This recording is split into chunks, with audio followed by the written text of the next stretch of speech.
Introduction. Welcome to the United Nations Police English Language Assessment. This assessment consists of two parts, the reading comprehension and the audio comprehension. The instructions to both parts will be clearly explained before we commence.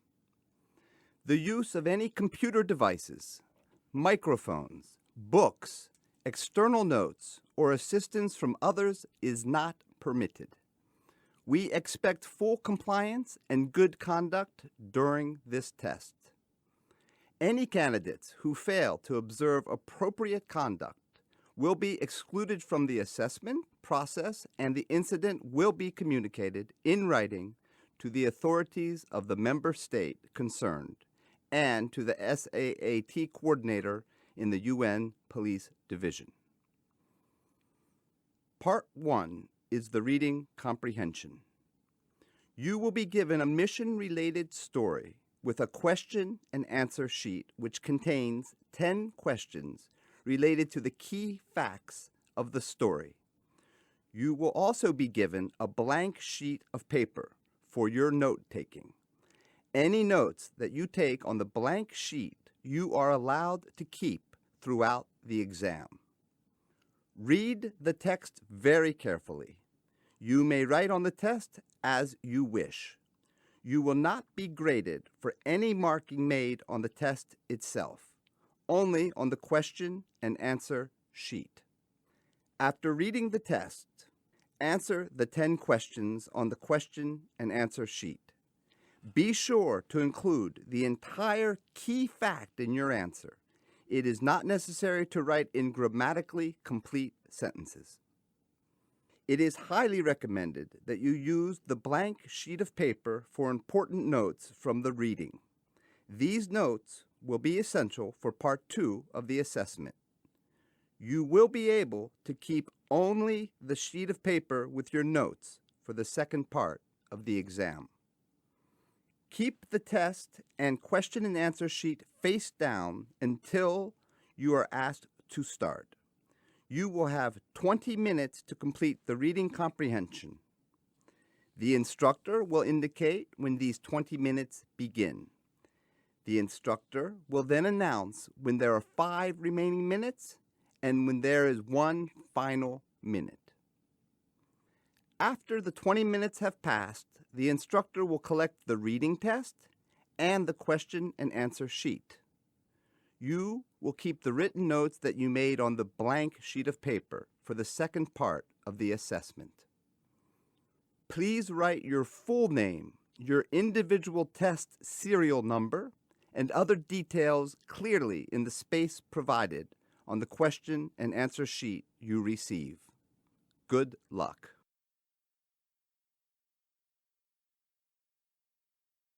Introduction. This is the second section of the UNPOL Combined Language Assessment. It is divided into 2 parts. In the first part, you will hear one person describing the mission-related topic you have just read about in the reading comprehension. It will be introduced as the narrative. In the second part, you will hear a conversation between 2 people who are discussing the same mission-related topic.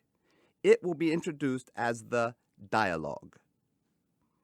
Please be reminded that the use of any computer devices, microphones, books, external notes, or assistance from others is not permitted. Candidates who fail to observe appropriate conduct during this test will be excluded from the assessment process. Such actions will be duly noted and communicated in writing to the authorities of the member state concerned and to the SAAT coordinator in the UN Police Division.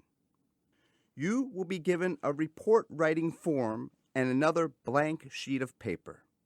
Take careful notes on the blank sheet of paper of both the narrative and the dialogue. Pay attention to the important facts and key information. You will hear the recording only one time. Once the narrative and dialogue are finished, you will be asked to use your notes from both the reading and the audio parts to write down your own complete police report.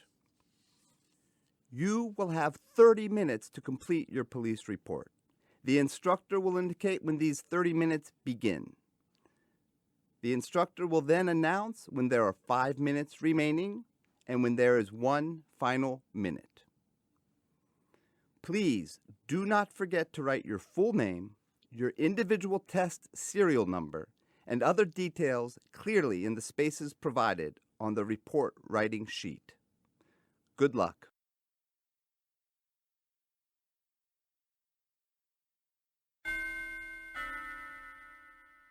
Narrative. When reaching the spot of the incident, the Untitled team noticed the presence of an armed KAMAZ military vehicle belonging to the local military forces and personnel that were very nervous and exasperated. By interviewing the Sudanese military commanding officer at the scene, Captain Mohammed Bashir, the Untitled team leader, learned that the gunfire originated when a Mercedes-Benz truck carrying several armed men, allegedly belonging to one of the militia groups operating in the area, appeared in the camp with clear hostile intentions. The truck didn't stop at the military checkpoint at the Idp Camp and attempted to break in to the World Food Program, or W.F.P, warehouse. The Sudanese soldiers stationed just outside the Idp camp were alerted of the situation. They moved to the location and engaged in a fierce gun battle that lasted about 15 minutes. Forcing the attackers to leave the place. No military personnel were injured during the attack.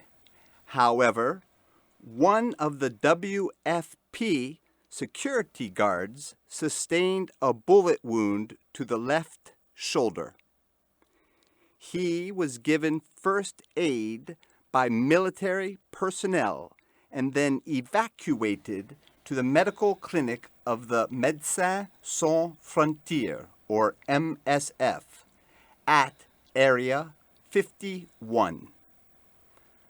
According to the military personnel, the local security guard should be commended as he faced and confronted the attackers alone until the arrival of the military forces. He was seen being taken to the clinic and was doing fine. Someone informed that he is a former member of the military or a policeman. Not one of the attackers was apprehended, killed, and/or left behind. However, the local military discovered some emergency bandages and traces of blood at the location where the attackers were engaging the military forces. The attackers were identified as members of one of the militia rebel groups operating in the area since a few months, known as Intihari, and the reasons for the attack were believed to be because of the recent delivery of fuel and medicine supplies to the W.F.P warehouse. The attackers are being pursued by a special operations platoon from the military, with the support of a helicopter and personnel dispatched from Niala Regional HQ. They intend to chase, locate, and apprehend the perpetrators of this attack. The local military forces have not ruled out any possibility. However, they do not believe that the attackers may come back again to the IDP camp. The following is the dialogue between UNPOL team leader Ms. Halima Mwanga and the Army Commanding Officer Captain Mohammed Bashir of the Sudanese Military Detachment.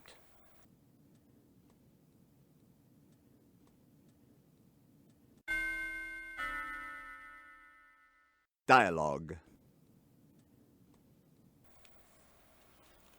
Ample officer. Assalamu alaikum. Good morning.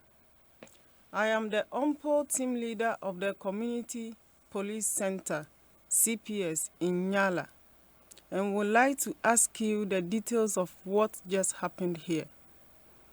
Captain Bashir, good morning to you too. I am Captain Mohammed Bashir from the 103 Regiment of Northern Region, and I am the commanding officer of the military detachment stationed outside the Idp Camp. We were just outside the OCHA office at Area 51 when we heard the shooting. Can you tell us what happened exactly?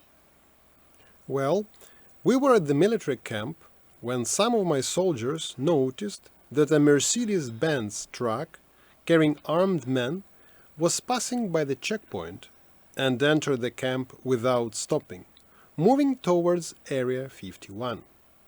My personnel realized then that it was an attack, and we came in full force to protect the warehouse and to respond to this attack. Have you been able to identify the attackers or their intentions? We know that in the area there have been many rebel movements operating for several months. However, based on our gathered intelligence, we are quite sure that these attackers are part of the newly organized militia group known as Intihari that had been recently seen operating in the area.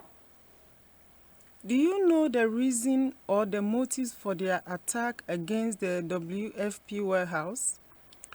We believe that most likely they realized that the warehouse received a large supply of fuel and medicine a few days ago, and I am pretty sure that they launched the attack in order to steal these goods. Were there any casualties as a consequence of this attack?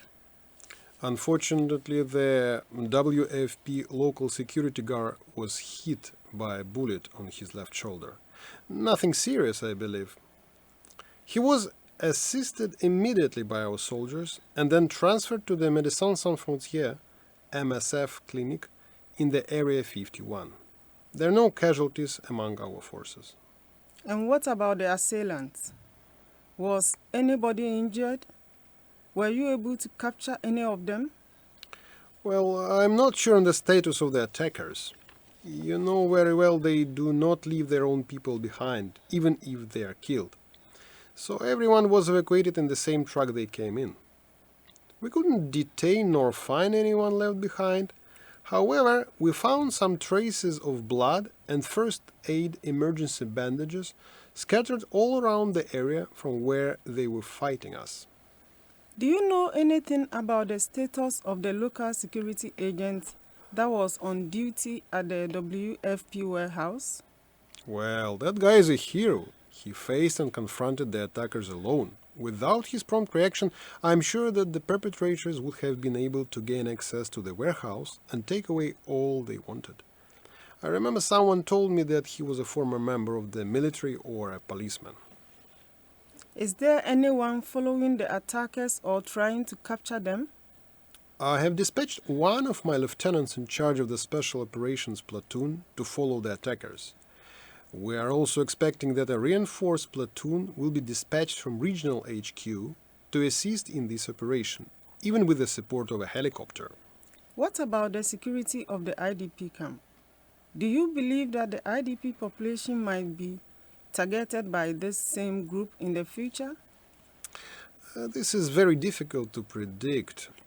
However, we are not ruling out any possibility.